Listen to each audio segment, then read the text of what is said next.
global, es el turno de seguridad alimentaria, agricultura de precisión. En esta charla se encuentran con nosotros justamente representantes de diferentes sectores, entre ellos la propia Secretaría de Agricultura de la República Mexicana.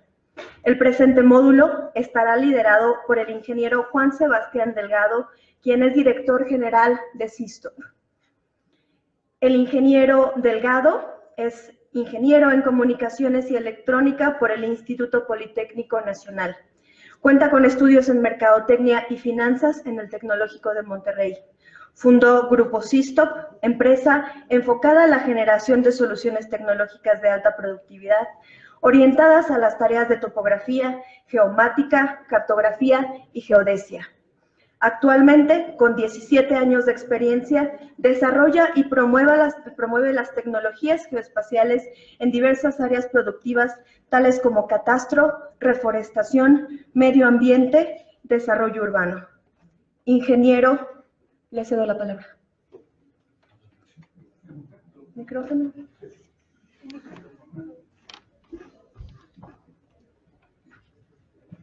Muchas gracias. Es un privilegio participar en este evento y también un honor participar con expertos en estos temas.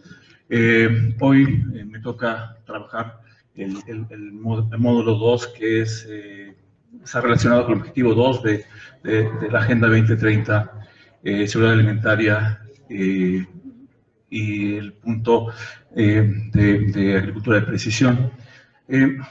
Este es un tema que me parece muy importante porque estamos hablando de una cuestión en la que confluyen demasiados factores. Estamos hablando de que tenemos factores de pobreza, tenemos factores de crecimiento demográfico, tenemos factores de necesidad de tener el alimento en casa. Y veíamos en el módulo anterior una imagen de satélite de Chiapas, por ejemplo, veíamos 1985, lo vemos 2017 y el cambio tan dramático que tenemos en la selva chiapaneca. Vimos también, Coneval nos muestra una imagen de un sitio urbano 85 y después actual. Entonces, estamos trabajando en contra de nuestro ambiente, estamos trabajando dándole un poquito, golpeando al ambiente, tratando de resolver el tema de combate a hacer hambre cero, ¿no? El día de hoy me permito presentar a los ponentes que nos acompañan.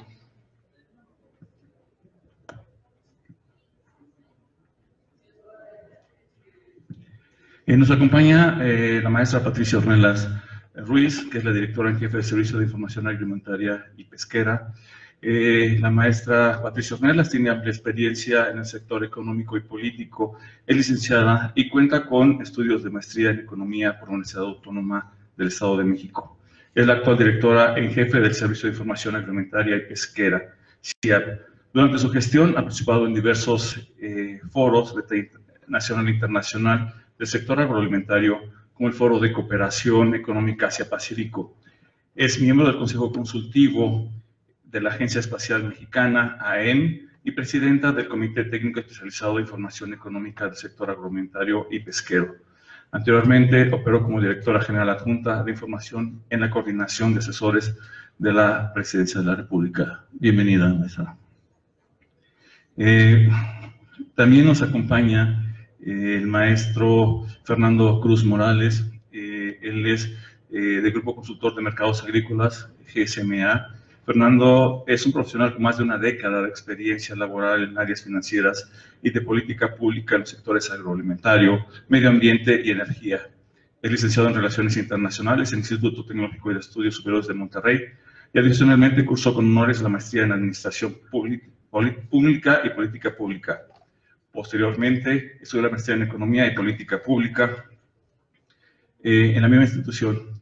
En los últimos años ha perfeccionado su capacidad directiva en el Instituto Panamericano de Alta Dirección de Empresas. Bienvenido.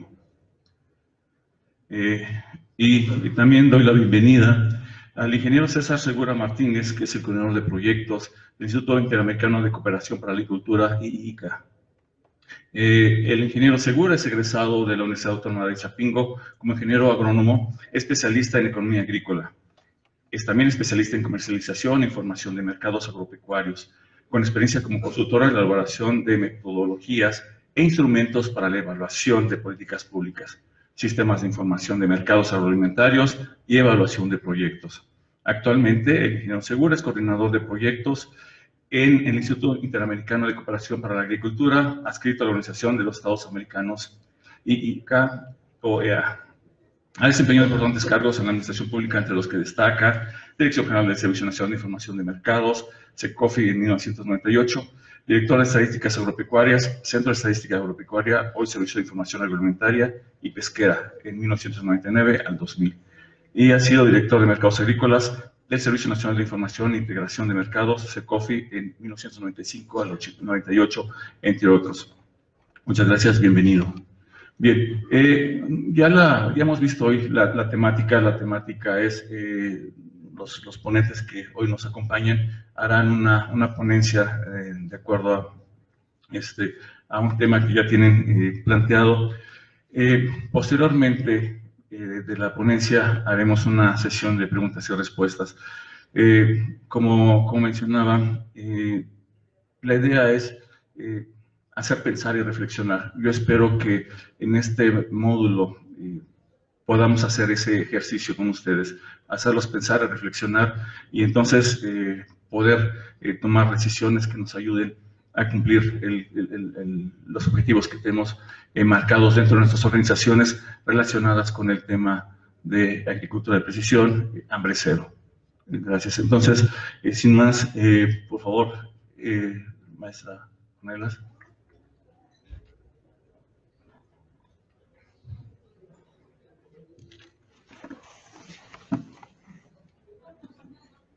Pues buenos días. Yo represento el Servicio de Información Agroalimentaria y Pesquera SIAP. Nosotros somos un órgano desconcentrado de la Secretaría de Agricultura y Desarrollo Rural, ahora que se llama SADER. Y dentro de nuestras atribuciones está principalmente generar la información estadística del sector agroalimentario. Esto es, agricultura, ganadería y pesca en coordinación con la CONAPESCA. Otra de nuestras atribuciones es generar la balanza de disponibilidad-consumo, dar la certificación de información estadística y geoespacial en materia agroalimentaria, generar normas y lineamientos con base a lo que publica el INEGI en materia de levantamiento de información estadística agrícola y geoespacial del sector agroalimentario. También administramos la estación de recepción de imágenes satelitales ERMEX, que ahorita les voy a hablar más de esto, la Mapoteca Manuel Orozco Ibarra, que está en la parte de abajo, que compartimos este inmueble con el IPGH y con Conagua, y administramos el Sistema Nacional para el Desarrollo Rural Sustentable, que es el SNIDRUS. La siguiente. Bueno, en cuanto a la materia satelital, el SIAP ha adquirido imágenes satelitales desde el año 2003. Nosotros administramos esta antena de recepción de imágenes satelitales, que es la ERMEX. Se encuentra en Santa María Rayón, en la 22ª zona militar, porque este material es considerado material de guerra. Ahí trabajamos en conjunto con personal de la Sedena y personal del SIAP. Y bueno, ¿cómo están estas antenas y cómo está México ante el mundo con esta tecnología? Si ustedes ven, en América Latina solamente hay 3 antenas y México es uno de los que tiene este tipo de antenas, donde podemos captar imágenes de la constelación de Airbus, que son Spot 6 y Spot 7. La siguiente. Nosotros diariamente programamos la antena para descargar imágenes satelitales de todo el territorio nacional y así es como recibimos la telemetría en las instalaciones de la Sedena. Y bueno, tenemos la capacidad de poder descargar imágenes desde el sur de Estados Unidos hasta el norte de Colombia, y la línea que ustedes ven es el pase de la órbita del satélite y va descargándose la telemetría en la antena de Airbus. ¿Qué beneficios tenemos nosotros como Secretaría? es contar con una disponibilidad diaria de imágenes satelitales y podemos descargar hasta 80 imágenes satelitales de todo el territorio nacional diariamente. Otra de estas ventajas es que tenemos un acervo de más de 700,000 imágenes que datan desde el año 2003 hasta la fecha, de todo el territorio nacional. Este es un insumo muy importante para evaluar todos los programas propios de la Secretaría. Ayudamos a los padrones y los censos del INEGI, hacemos la evaluación de los programas y todo lo que tenga que ver con seguridad nacional que le corresponde a la Sedena. Este son el tipo de imágenes que descargamos. Esta es una imagen Spot 7, tiene una resolución de 1.5 metros y mide 60 por 60 kilómetros. Y bueno, haciendo un zoom, que este es otro tipo de imágenes que podemos descargar, que son Pleiades, que tienen una resolución de 0.5 metros, que son 50 centímetros, y tiene un tamaño, la escena, de 20 por 20 kilómetros. Entonces, esto nos da más resolución, pero la escena es más pequeña. La siguiente. Ustedes pueden encontrar todas estas imágenes desde el cubrimiento, el 8º cubrimiento hasta el 15º, en un WMS que tenemos publicado en el portal del CIAP, donde pueden constatar la evolución de los mosaicos nacionales de todo el territorio nacional. Esta es una herramienta de libre acceso.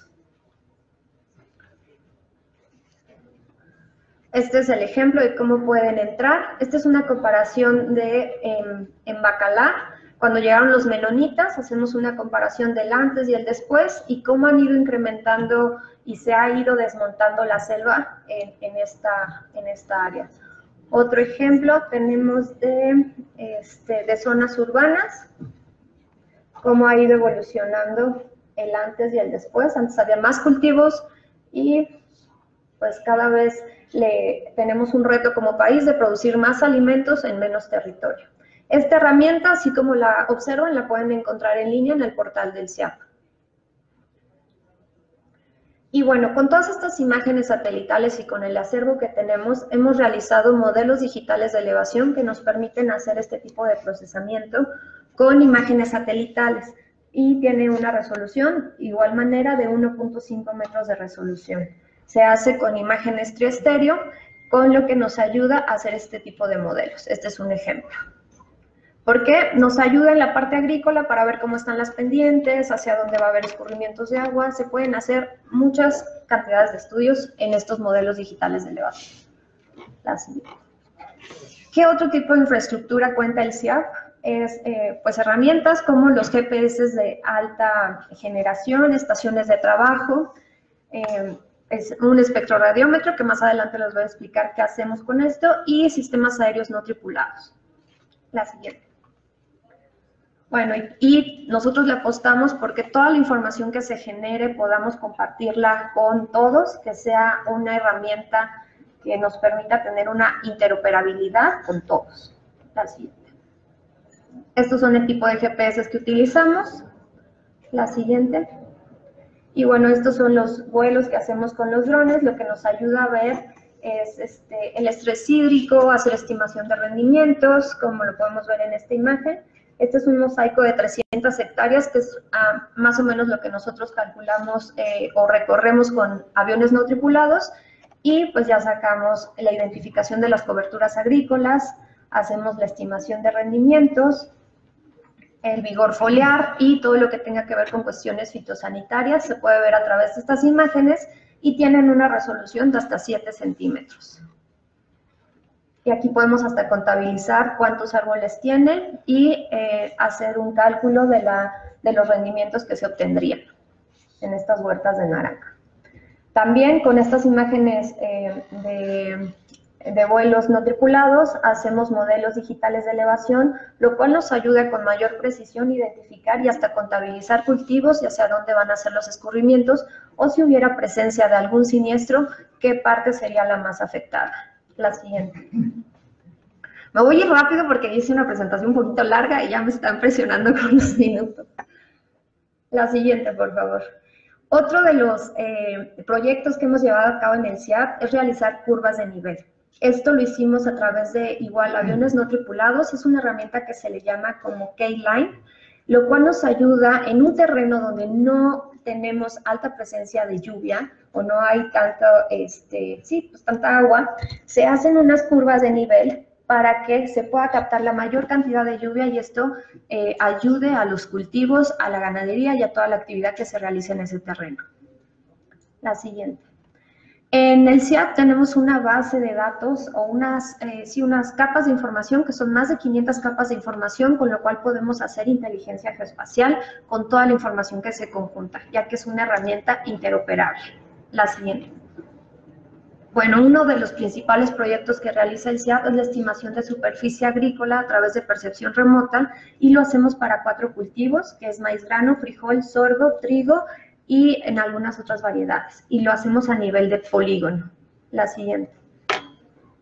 La siguiente, así lo podemos ver en cada una de las entidades más representativas, cómo hacemos la estimación de superficie por predio. Y bueno, otro de los proyectos es ver el antes y el después, en dónde hemos ganado terreno y en dónde hemos perdido terreno como agricultura. Este es un ejemplo de Ojinaga, Chihuahua, que es un lugar donde hay muy poca agua y sin embargo hemos visto la evolución de que cada vez crecen más los cultivos en esta región. Podemos ver algodón, alfalfa y maíz. La siguiente. Bueno, hasta 2018 así se encuentra. La siguiente. Otro tipo de infraestructura que nosotros localizamos, este es el ejemplo de Durango, son instalaciones de establos lecheros. La siguiente, por favor. Cómo evolucionó del 2004 hasta el 2014. La siguiente, y tienen hasta un rastro de inspección tipo federal. La siguiente, por favor. En San Luis Potosí, en el año 2015 no había nada y de repente aparecieron estos corrales de aves, de ponedoras, y tienen más de 8 millones de aves. Entonces, todo esto lo tenemos que documentar para calcular el volumen de la producción agrícola, pecuaria y pesquera, como se los mencioné. La siguiente. Y bueno, tenemos un catálogo también en el portal del CIAP, en donde ustedes pueden encontrar toda la agricultura protegida. Año con año nosotros levantamos esta agricultura protegida y sabemos qué tipo de cultivo hay. La siguiente. Este es un ejemplo de Villa Guerrero, que es la zona más densa con agricultura protegida en el Estado de México. Y también hicimos el modelo digital de elevación. La siguiente. Otro de los proyectos que tenemos es la infraestructura del sector. Tenemos desde almacenes, almacenes agrícolas, centros de engorda, centros de sacrificio, establos lecheros, granjas de carne, ave y huevo, granjas porcinas, caprinas, ovinas y todo lo que tenga que ver con el sector. Y está georreferenciado y lo pueden consultar también libremente en el portal del CIAP. Así es. Y bueno, uno de los proyectos más importantes es contabilizar la cantidad o el volumen de ganado que se produce en el país. Este es un corral de engorda en San Luis Potosí, el Tamuín, y este productor nos venía reflejando que solamente producía 10,000 cabezas de ganado. Sin embargo, la siguiente, hasta 2014, paramos el proyecto porque el productor seguía reportando la misma cantidad de cabezas de ganado y lo que hicimos fue investigar la hora en que el productor alimentaba a los animales, que alrededor de las 6:30 de la mañana. Sobrevolamos este corral de engorda con aviones no tripulados y pudimos, a través de una cámara que nos puede dar la temperatura de los animales para distinguir la vaca de la sombra, y mediante un algoritmo contabilizar las cabezas de ganado. Y nos dio más de 34,000 cabezas. Entonces, imagínense el subregistro que tendríamos y daríamos una alerta de que necesitamos importar más carne. Entonces, de esta manera aseguramos que la información sea un poco más precisa. La siguiente, por favor. También ayudamos a identificar los fenómenos que afectan al sector, principalmente los hidrometeorológicos. La siguiente. Este es un ejemplo del huracán Lorena, que la verdad en el sector primario casi no afectó. La siguiente. Y también tenemos acceso a imágenes de radar que nos ayuda a identificar la máscara de inundación en algunas zonas. Lo que pasó, por ejemplo, con el huracán Patricia, se hizo una máscara de inundación y podemos calcular el siniestro de todas estas parcelas. La siguiente. Bueno, también tenemos pronósticos meteorológicos y perspectivas estacionales del clima hasta 3 meses. La siguiente, en zonas agrícolas. y damos una aptitud agroclimática. Esto es decirle a los productores en qué época ellos deben de empezar a cultivar. Debido a todo este cambio climático, las lluvias se han atrasado, en algunos lugares encontramos sequía, entonces con esta aptitud agroclimática les damos una orientación a los productores por tipo de cultivo, en qué momento deberían de empezar a sembrar. La siguiente.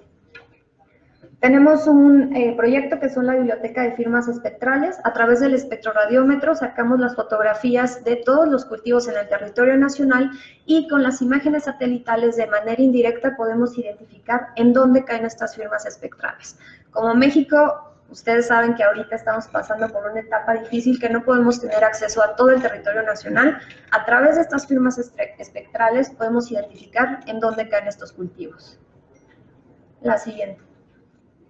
Y bueno, otro de los seguimientos que damos es el seguimiento a presas de uso agrícola para ir viendo la evolución de cómo se va a estimar el volumen de producción cercano a estas presas de uso agrícola. La siguiente. Aquí vemos el ejemplo de la presa Benito Juárez en Santa María Jalapa del Marqués, y pues tenía el 36% de su capacidad en 2016. En 2017 llegó al 14% de su capacidad. Para 2018 alcanzó el 78%. Y pues este es el tipo de evolución que nosotros representamos en el portal también del CIAP. La siguiente. Y bueno, en 2019 se está actualmente. Otro lo que hacemos es publicar un mapa de vulnerabilidad que se actualiza año con año de cuáles van a ser los principales siniestros por regiones agrícolas, en dónde va a haber más presencia de lluvias, en dónde va a haber sequía, en dónde va a haber diferentes eventos hidrometeorológicos que pueden afectar la producción según el tipo de cultivo, y estamos en coordinación con Senacica para poner también cuáles podrían ser los efectos fitosanitarios como el pulgón amarillo o algunas otras plagas. Ya voy acá. Y con percepción remota también identificamos por ciclo productivo en dónde hay presencia de cultivos y en dónde no hay presencia de cultivos. La siguiente, pues, y la última herramienta que voy a presentarles es que lo hicimos en coordinación con el CIMI. Es una calculadora de nitrógeno que les permite a los productores identificar en su parcela la cantidad de nitrógeno que deben de aplicar en los valles del Yaqui, de Mexicali y de Santiago.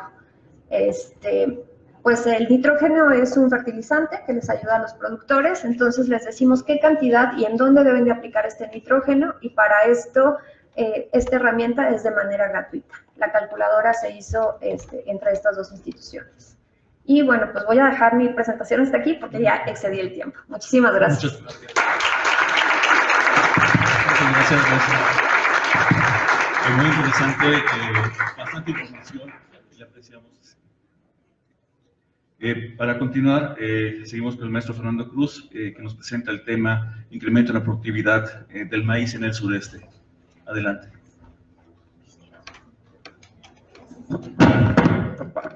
Antes que nada, muchas gracias por la invitación al Instituto Panamericano de Geografía y Historia. Después de Patti, digo, difícilmente voy a poder decir algo tan interesante o tan relevante. Me gusta también saludar a mi amigo César Segura, del ICA, los viejos amigos de hace muchos años, tanto Patti como César. Bueno, un poco el tema del maíz. El tema del maíz es un tema importante para México, no solamente porque es un tema de que somos la cuna del maíz, sino también por el tema de que es uno de los cultivos más sensibles que tenemos. México sí se comprometió con los objetivos de desarrollo sustentable en el apartado 2, con el tema de cero hambre para incrementar la productividad de alimentos básicos, como es el caso de granos, entre otros, y contribuir con la meta de disminuir el hambre, porque sí existe también hambre en México, poca, pero también existe. Y me gustaría hacer el primer apunte sobre esto. México es el primer productor de maíz blanco en el mundo. De hecho, exportamos alrededor de 800,000 toneladas de maíz blanco. En los últimos 3 años estuvimos enviando hacia Venezuela, estuvimos enviando a Kenia, estuvimos enviando también hacia Sudáfrica. En general, México es autosuficiente en el tema maíz blanco. Pero sí tenemos en la balanza agroalimentaria que calcula aquí un diferencial de entre 17 a 18 millones de toneladas de maíz amarillo. Y eso nos ha convertido, primero a Japón, hoy es México el primer consumidor e importador de maíz amarillo del mundo. Entonces México es una dualidad, aunque exportamos maíz blanco, estamos también importando gran parte de maíz amarillo, que lo utilizamos para fines pecuarios y para fines industriales. De hecho, en esta lámina podemos ver una cosa muy interesante.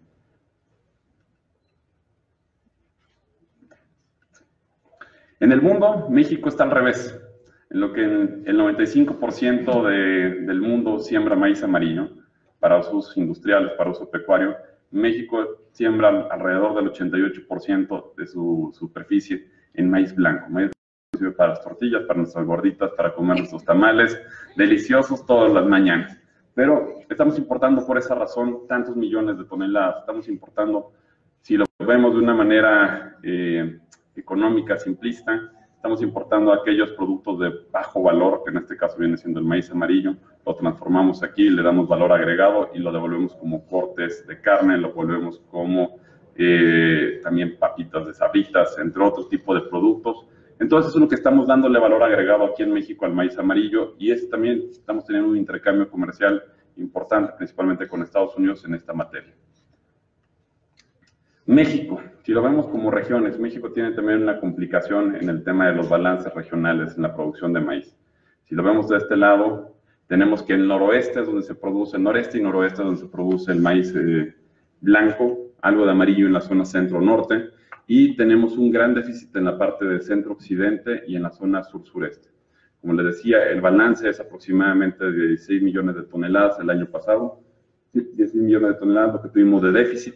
Y si vemos la parte del sureste, tenemos un superávit de maíz blanco de 175,000 toneladas, pero tenemos un déficit de 3.5 millones de toneladas el año pasado.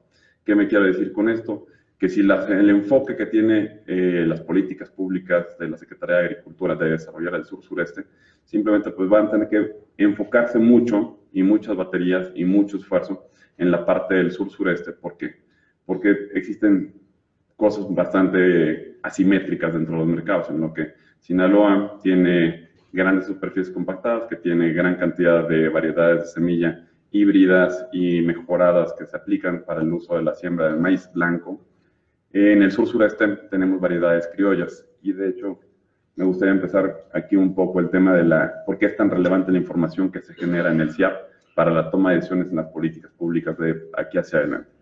Si vemos el tema del maíz amarillo y dónde lo vamos a sembrar, si vemos que nuestros amigos los menonitas tienen un rendimiento promedio en la zona de Chihuahua de 12 toneladas por hectárea de maíz amarillo, y lo comparamos con el sur-sureste, el mejor rendimiento que tienen, que en este caso es Bacalar, y como lo mencionaba Patti, también son nuestros amigos los menonitas, los que están ahí abriendo campo, es 2 veces menor el rendimiento que puede tener el mejor productor del sur-sureste, que en este caso es Bacalar, contra el mejor rendimiento en un distrito de desarrollo rural de Chihuahua.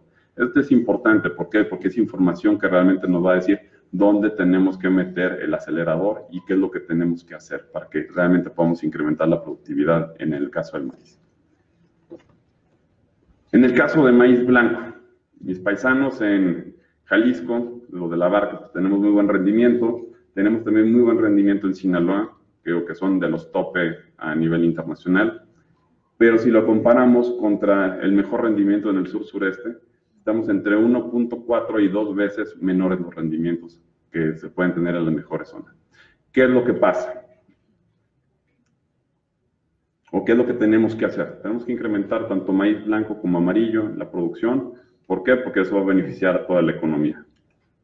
¿Cómo tenemos que empezar? Primero, empezando con la información, otra vez que me pirateo aquí del CIAP, en el cual el 60% de la superficie de México de granos básicos utiliza semilla mejorada, el otro 40% utiliza semillas criollas, y obviamente eso detiene el crecimiento o la productividad por hectárea. 2, nuestra mayor parte de la infraestructura hídrica se encuentra en el noroeste del país, y el 60% es una infraestructura de temporal. Que con el temporal también se puede obtener gran capacidad en la parte de producción agrícola, siempre y cuando tengamos determinadas variables. Variables como ¿qué? Como tecnificación en el riego o tecnificación en el temporal. Eso también es un tema importante, y saber la superficie, cuánto es lo que tenemos superficie realmente para producir, en manos de quién está, si está altamente fraccionada o si se puede compactar.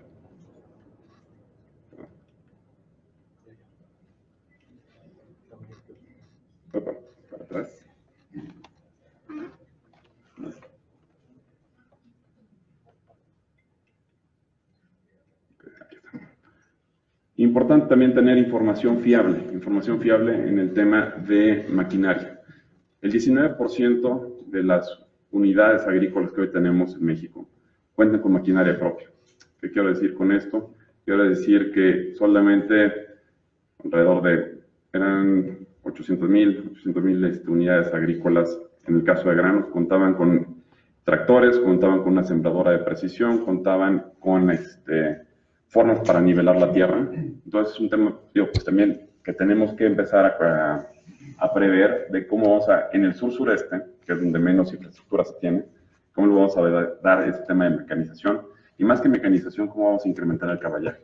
¿Por qué? Porque también la infraestructura que se tiene de maquinaria en el sur-sureste, la siguiente, por favor. La siguiente. La infraestructura que se tiene de caballaje muy pequeño y reducido. ¿Qué quiero decir con esto? Que tenemos poca posibilidad de arar grandes superficies en poco tiempo, y también es uno de los temas importantes, o tener un sembrado de precisión de pocas hectáreas. Nos tardaríamos bastante tiempo en el tema de la siembra. Si lo vemos como sembradoras, de ese 19% de las que sí tienen, solamente 33% tienen sembradoras de precisión y solamente 7% tienen trilladoras. El esfuerzo es altísimo, la pérdida, la merma que tenemos post cosecha también es muy alta. Siguiente. ¿Se puede mejorar? Sí, sí se puede mejorar. En el temporal también se pueden tener cosas interesantes. ¿Cómo lo podemos plantear? Teniendo maquinaria suficiente, teniendo semillas suficientes y adecuadas a cada uno de los terrenos, teniendo y sabiendo muy bien cuándo sembrar y seguir las alertas climatológicas que aquí nos da el CIAP. Podemos tener rendimientos como los hicieron en la Barca, 37 toneladas, es el récord mundial. El promedio en Estados Unidos por hectárea es de 10 toneladas por hectárea, y aquí tenemos un ejemplo de que sí se puede, que sí podemos lograr incrementar la productividad. ¿Qué es lo que tenemos que tener? Dos pilares básicos. Uno, que es la información, y el otro es crear un ecosistema del maíz, que son trabajar de la mano de las semilleras, trabajar de la mano de las empresas que se dedican a la venta de maquinaria agrícola, trabajar de la mano del gobierno en la parte de información, y aparte de eso, el tema de la organización es muy importante. Siguiente, por favor. ¿Qué es lo que tenemos que hacer? Tomar buenas decisiones. Y voy a tocar aquí un tema escabroso, posiblemente, que es una pésima decisión, que es la siguiente lámina. El CIAP. Yo soy fan del CIAP, me declaro fan del CIAP por toda la información que acaba de decir Patti que tenemos. Sin embargo, mala decisión es posiblemente dar tanto dinero hacia programas de un corte asistencial que no van a incrementar la productividad y quitarle 2/3 partes del presupuesto a una institución que está en el tope, como vimos, que tiene información que procesa, que genera data muy importante, que la pone a disponibilidad de todas las empresas, y con eso podemos tomar buenas decisiones, y también se tiene que tomar buenas decisiones públicas. Yo no sé de aquí hacia adelante cómo el public policy se quiere hacer si no se tiene información adecuada, oportuna y fiable y de primera, como la que hoy tenemos con el CIAP, metiéndole tan poco presupuesto. Creo que los señores diputados deberían estar reflexionando en este momento qué es lo que se tiene que hacer con la agricultura, y la agricultura no es solamente entregar precios de garantía, sino también es información y tomar la mejor decisión de cómo le vamos a entrar al tema en el sur-sureste para incrementar la productividad, cómo vamos a ver cuáles son los mejores rendimientos, cómo vamos a ver quiénes tienen semilla, cuánto inventario de semilla tienen y cómo lo podemos lograr. Así que quiero dejar mi ponencia. Muchísimas gracias. Muchas gracias, Fernando. Excelente. Para terminar nuestro programa de ponencias, viene ahora el ingeniero César Segura con el tema tecnología que beneficia la producción de alimentos. Adelante.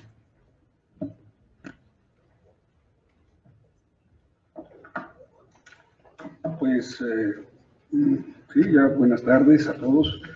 Queremos agradecer la latente invitación que hizo el Instituto Panamericano de Geografía e Historia, creo, luego al fondo, de esta latente invitación a este importante evento. La charla de nosotros que vamos a desarrollar es, quiero mostrar de alguna manera algo que ya se conoce, pero sí enfatizar cómo la agricultura de precisión es un gran aliado para atender la demanda creciente de los alimentos. Esta producción de alimentos va a tener que convivir ya con un modelo sustentable económico, medioambiental y social. También en la lámina muestro cómo contribuye el ICA a lo que es agricultura de precisión. Por favor. La producción mundial, pues, de alimentos, enfrenta un gran reto, o enfrenta varios retos importantísimos. Por ejemplo, uno de ellos es que se estima que la producción global, la producción mundial, para finales de la década de los 50, tiene que ser superior a un 50%, cosa no menor. También permítanme destacar algunas cifras de CONDUCEF, en donde señala que de 3 de cada 10 niños en México, en las zonas rurales de los estados del sur de nuestro país, presentan desnutrición crónica. El promedio, o sea, mejor dicho, uno de los retos importantes que vamos a tener para producir alimentos bajo un modelo sustentable e inclusivo, ¿no? Es tratar de considerar algunos indicadores que se muestran en la lámina, indicadores que reflejan la problemática en la que nos encontramos, como disminución de la superficie cultivable por habitante, la mayor demanda de agua, la mayor demanda de energía. Son elementos importantes que van a generar una presión sobre nuestros recursos naturales para poder lograr alimentar a este incremento demográfico. Por favor.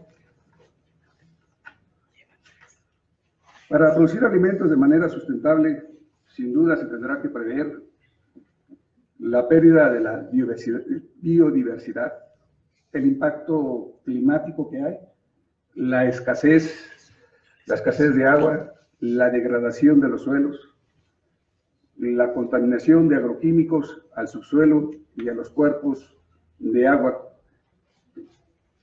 Esto, producir más, obviamente es necesario, pero sí, ya los modelos nos exigen producir más, pero de manera sustentable, de una manera amigable con el medio ambiente, ¿no? La siguiente, hoy actualmente nos encontramos con la cuarta transformación, contra la cuarta revolución industrial. Esta revolución industrial no es otra cosa nada más que la fusión de esferas de implementos físicos, de instrumentos y herramientas digitales, y fusionada también con la esfera biológica. La cuarta revolución industrial tendrá que atender las necesidades de la población, y estas necesidades cada vez son más personalizadas. Pasamos de lo general, así más o menos nos podemos tener ciertos bienes. Hoy estamos exigiendo que nuestros bienes sean más, como decimos a veces, traje a la medida.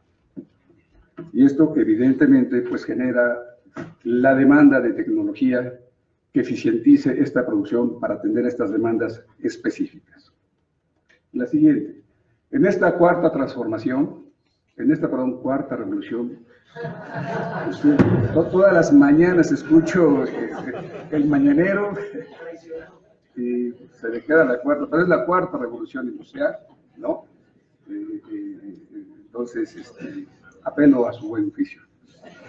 En esta cuarta etapa, en donde las nuevas fronteras tecnológicas, los conocimientos de la agricultura se expanden constantemente, son muy dinámicos. Entonces, en este crecimiento del conocimiento,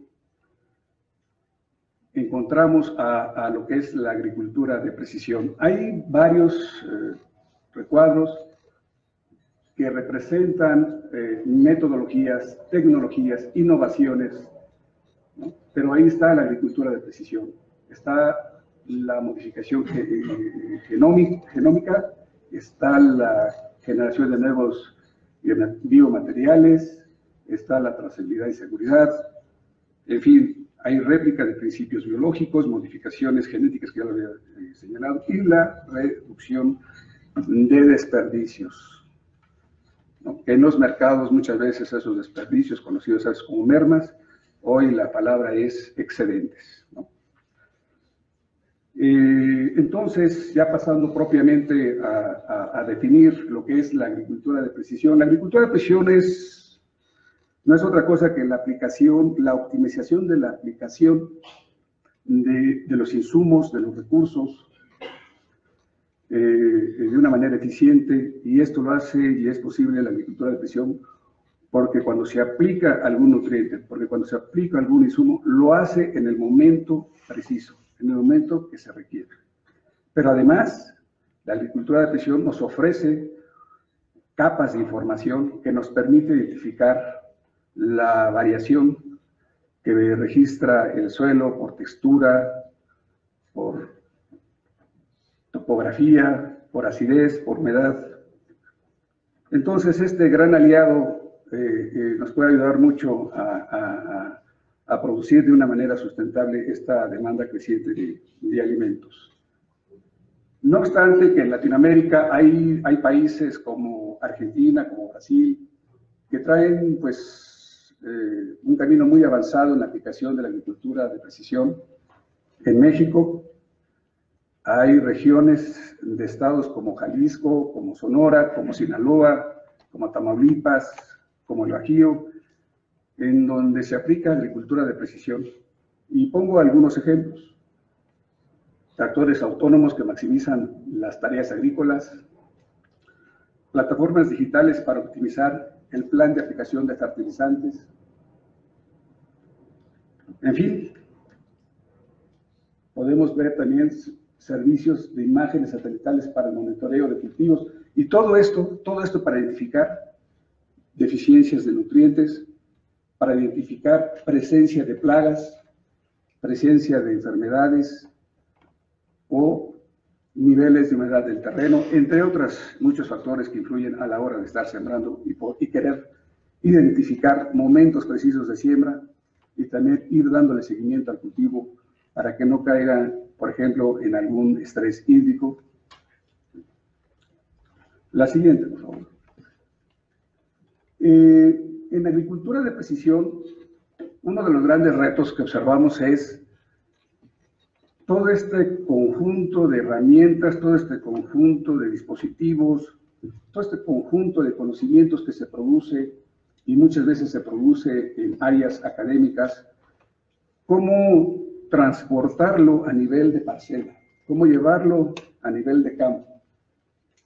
Sí sabemos que hay sistemas nacionales de investigadores, creo yo que para el 2018 deben andar como de 28,000 investigadores actualmente en nuestro país. Hay instituciones muy valiosas como la del CIAP, Olpos, en fin, muchas instituciones. Sin embargo, hay un tema que para hacerlo real, para llevarlo a la realidad, dicen que la realidad a veces es más dura que una piedra. Necesitamos crear un desarrollo fuerte, enérgico, sobre el desarrollo de capital humano.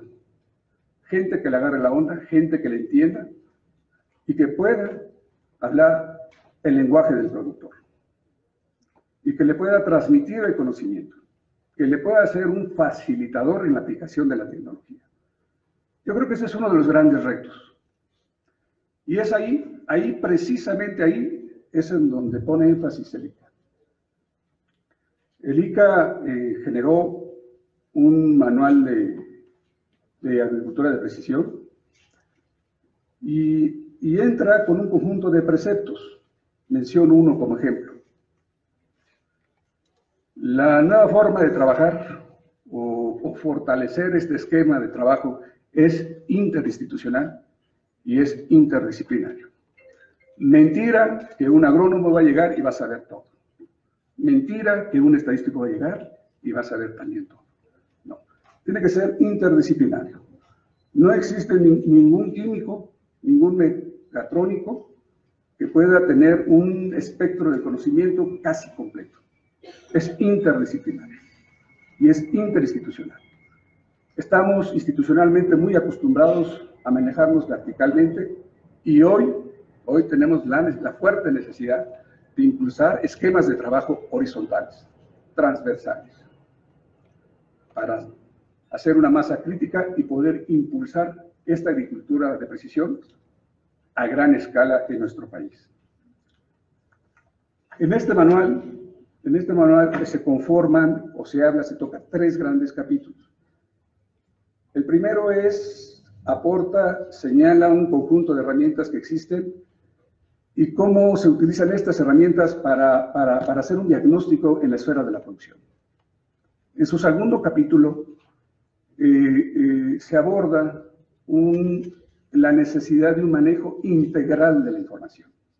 Muchas veces tenemos información, nos faltan variables. A la hora de compatibilizar las variables se generan con diferentes tecnologías, o a veces las variables, unas corresponden a un año, otras corresponden a otro. Entonces necesitamos un manejo integral de la información. Eso es lo que puede ayudar mucho a aportar muchas capas de información al productor para tomar su decisión. Se va el tiempo muy rápido, pero bueno.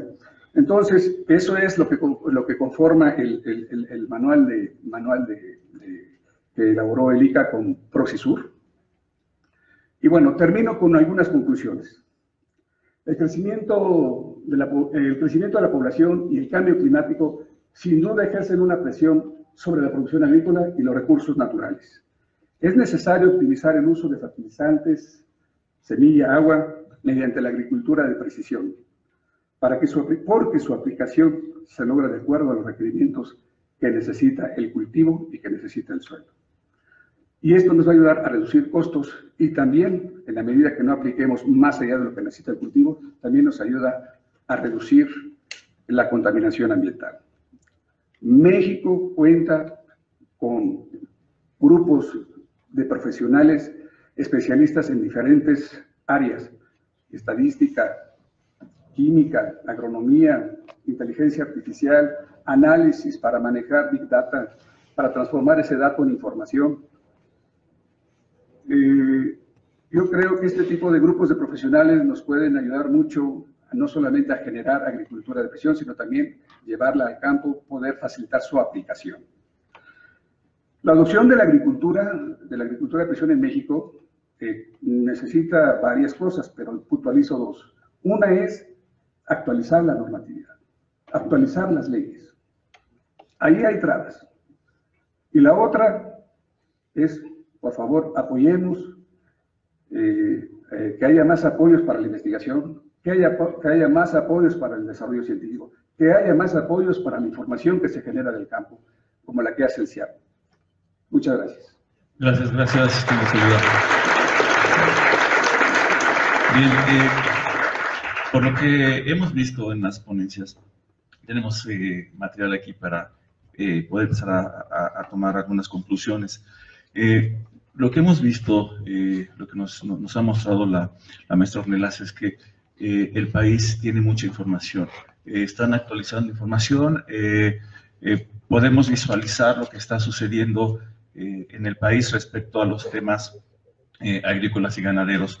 Lo que nos comentaba Fernando, el uso de métodos apropiados, el uso de agricultura de precisión ha modificado la productividad del maíz en muchos lugares en el país. Y lo que mencionaba el ingeniero Segura es, ya estamos en México, el ICA está trabajando ya en sistemas de agricultura de precisión. Sin embargo, creo que todavía tenemos bastante camino por andar. Yo quisiera preguntarle a los tres, por favor, si nos ayudan. ¿Dónde estamos hoy ubicados en el tema de agricultura de precisión? Es decir, hoy tenemos información, tenemos casos de éxito, ICA está trabajando en agricultura de precisión, pero ¿dónde estamos hoy verdaderamente? ¿Estamos haciendo las cosas apropiadas? Hemos hablado, el ingeniero Segura ha mencionado, tenemos situaciones de cambio climático, tenemos situaciones de crecimiento demográfico que van en contra de hacer, dar de comer, ¿no? De generar los productos alimenticios que se necesitan. Entonces, la pregunta, por favor, ¿dónde estamos hoy? Esa sería mi primera pregunta. Y la segunda pregunta es, ¿de qué forma el IPGH, estamos hablando de geografía y estamos hablando de geoespacial, de qué forma los profesionales del tema de geoespacial pueden apoyar mejor tanto al gobierno como a los organismos internacionales, como a la iniciativa privada? ¿Cómo los expertos, los tecnólogos de geoespacial pueden apoyar para hacer crecer este tema? Bueno, la primera pregunta que tiene que ver con agricultura de precisión, ¿cómo está México? Yo desde la parte de información dividiría el territorio en dos, el norte y el sur del país. En el norte podemos ver alta tecnología, productores que realmente utilizan la agricultura de precisión, que tienen acceso a toda esta tecnología, a imágenes satelitales, a imágenes de drones, que de hecho ellos distribuyen tanto fertilizantes como cualquier tipo de agroquímico a través de sistemas de aéreos no tripulados y seleccionan puntualmente en dónde debe de caer este tipo de agroquímico. Utilizan semillas mejoradas, tienen las mejores prácticas hasta riego. Entonces, ese es un tipo de tecnología que tenemos en el norte del país. Toda la infraestructura, también saben cómo almacenarlo para que las pérdidas al cosechar sean las menores. Tienen la cadena realmente muy bien fortalecida y tienen mucho acceso y tienen años de experiencia en este tipo de agricultura de precisión. También tenemos algunas regiones que cuentan con alta tecnología, como lo es los invernaderos, que ya están totalmente motorizados, el hombre casi no interviene, ya una computadora decide en qué momento incrementar la temperatura del invernadero, en qué momento debe de ponerle tal fertilizante o agroquímico a través del riego. Entonces, eso ya existe en México. O sea, tenemos de todo ese tipo de tecnología que ustedes pueden ver a nivel internacional, desde los mejores parques agronómicos o agricultura protegida y toda la tecnología, pero en el sur del país existe totalmente lo contrario. O sea, siguen los productores acostumbrados a cultivar en el cerro, siguen los productores acostumbrados a no informarse de qué es el potencial productivo de su tierra, qué es lo principal. O sea, no puede sembrar pitayas en donde no se dan. Y entonces nuestros productores, eso es lo principal que deben de tener en la región suroeste, identificar muy bien qué es lo que deben de sembrar, en qué momento deben de sembrarlo, con qué agroquímico, las bases de una agricultura un poquito para que puedan tener mejores rendimientos. Ese sería desde mi punto de vista. En la parte de cómo podemos coadyuvar o cómo pueden coadyuvar institutos como el IPGH o cualquier otra institución, en el CIAP siempre generamos alianzas a nivel geoespacial. ¿Para qué? Para fortalecer las metodologías, porque si retomamos la metodología de Estados Unidos, no se puede replicar en el territorio nacional, porque, como lo mencioné, nuestros productores siembran en el cerro, la parcela pues se ve así en la imagen satelital, no puedes calcular rendimientos, no puedes medirlo. Entonces, hemos generado metodologías con nuestros países hermanos de Centroamérica y Latinoamérica que tienen más o menos los mismos rasgos topográficos que nosotros y sus agriculturas se comportan de la misma manera. Entonces, de esta manera, la curva de aprendizaje que ya lleva México la hemos trasladado a través de capacitación a los países de Latinoamérica. Gracias. Gracias. Bueno, referente a la primera pregunta, también divido al país en dos, pero no solamente como región. Lo divido como los agricultores, que son los comerciales, que son los que realmente tienen toda la tecnología y están dispersos en todo el país.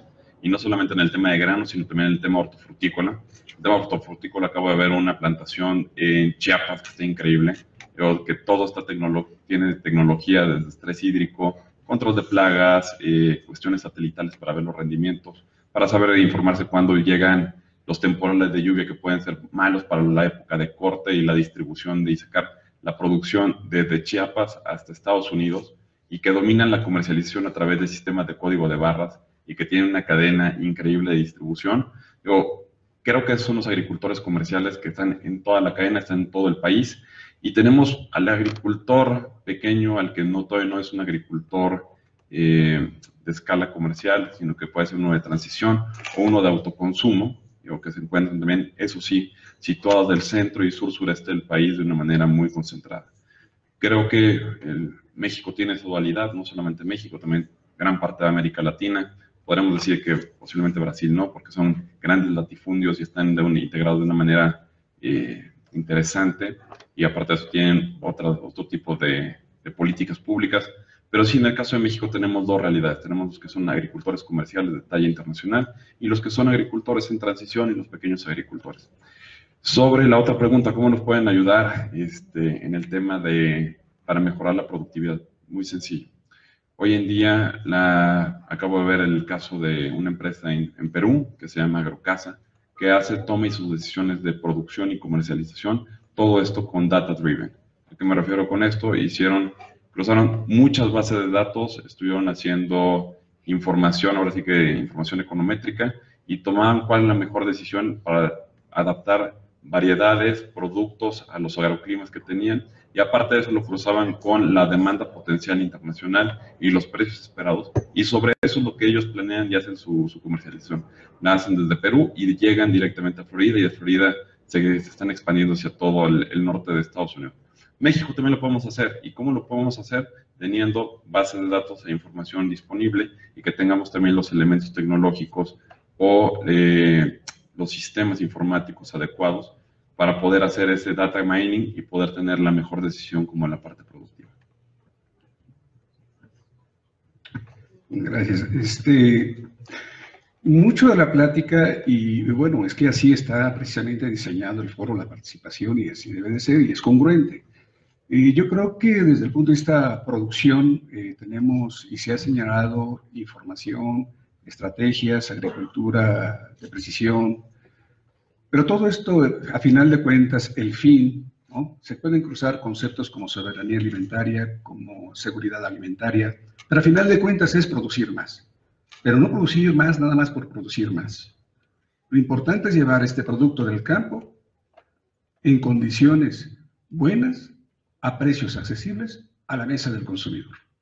Si el consumidor es con dinero, sin dinero, marginado o no marginado, tenemos que lograr eso. Entonces, hay técnicas muy buenas que ya las tenemos en el país, en estos estados, efectivamente, principalmente en la región norte de nuestro país, y que podemos producirlo de una manera eficiente, podemos producir el mejor alimento. Pero una mala decisión en las siguientes etapas, por decir la de la comercialización. Si yo vendo a un precio por abajo de mi costo, dejo de existir en el mercado. Quizá me aguante un golpe de timón la primera vez, pero si lo sigo haciendo y lo replico, voy a desaparecer del mercado.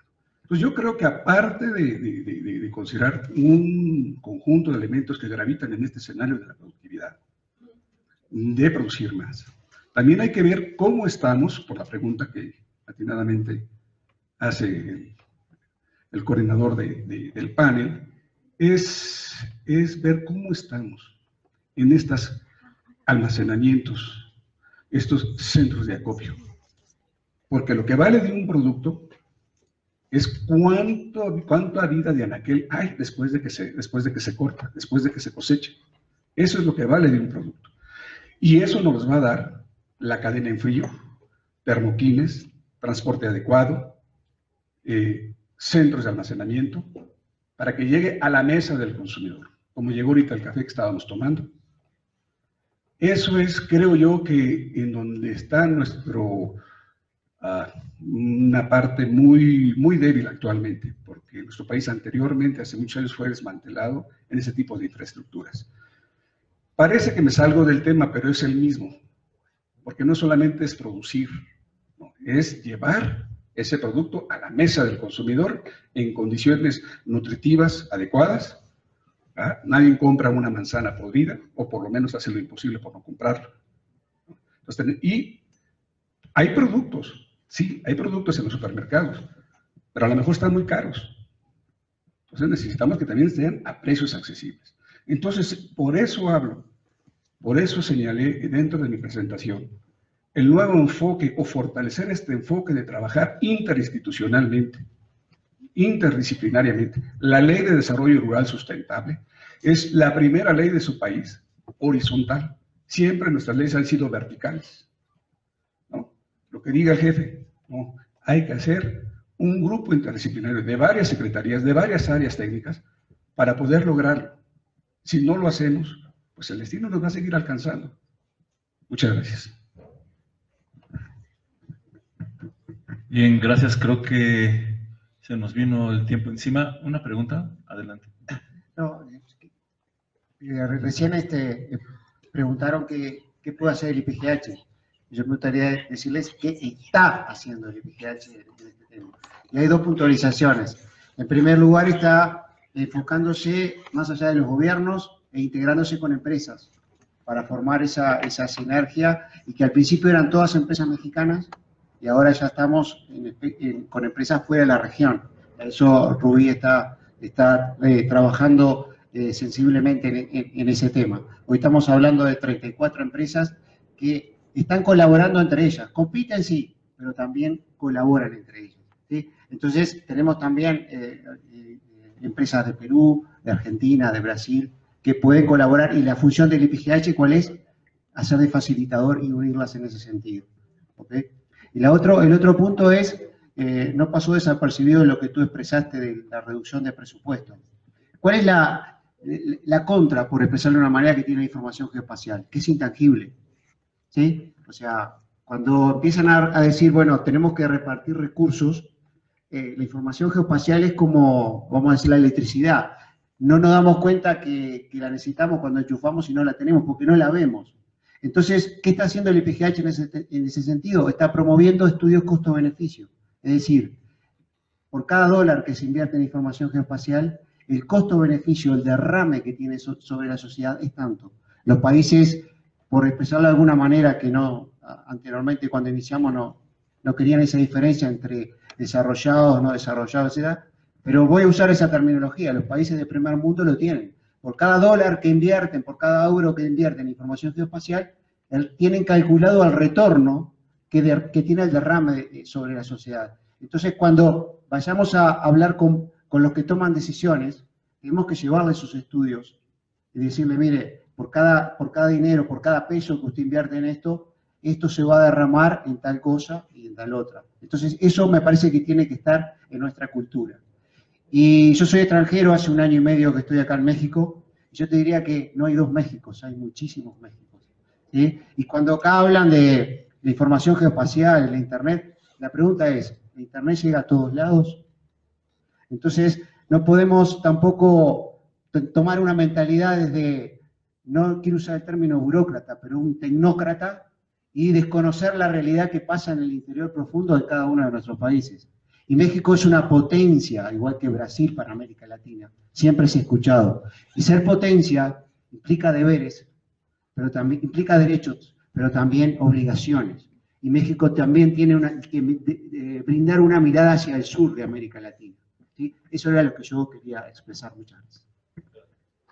Gracias. Bien, con esto concluimos nuestro módulo 2. Les agradezco a mis compañeros en el panel. Les agradezco a ustedes también su atención, su paciencia, y espero que en poco tiempo que tuvimos hayamos podido dejarles alguna semillita, como decía el secretario, hacerlos pensar y reflexionar, y de ahí tomar acciones. Gracias, buen día.